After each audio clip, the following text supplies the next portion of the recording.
بسم اللہ الرحمن الرحیم۔ تو ماں وہ ہے جس نے آپ کو جنم دیا۔ دو طرح کی مائیں اور بھی شریعت نے پیش کی، ایک رضائی ماں جو آپ کو دودھ پلائے،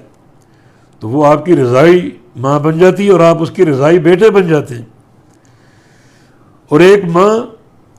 جو قرآن نے پیش کیا جس کو نبی علیہ السلام کی بیویاں امہات المومنین،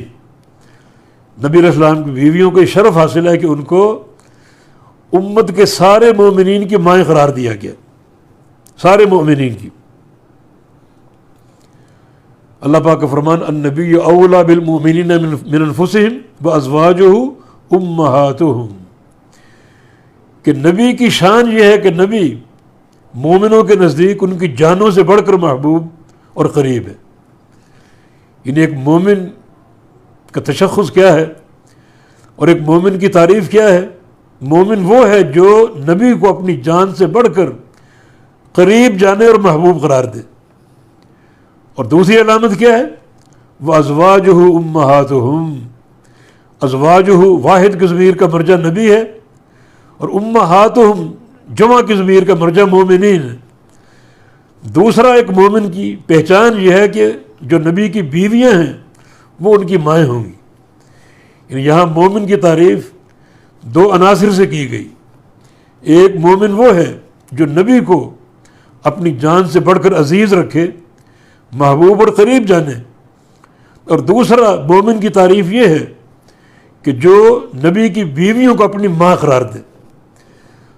تو اس کا مفہوم مخالف یہ بنے گا کہ جو بندہ نبی کو اپنی جان سے بڑھ کر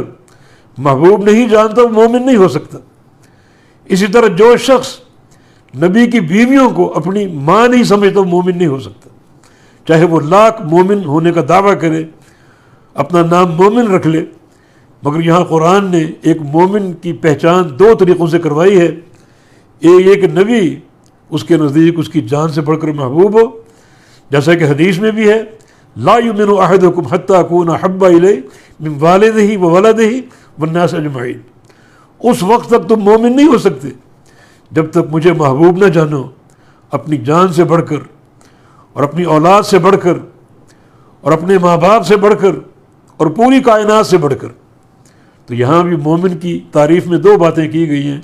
کہ مومن وہ ہے جو نبی کو اپنی جان سے بڑھ کر محبوب جانے، اور اگر نہیں جانتا تو مومن نہیں ہو سکتا، اور مومن وہ جو نبی کی بیویوں کو اپنی ماں قرار دے، اور اگر ماں نہیں سمجھتا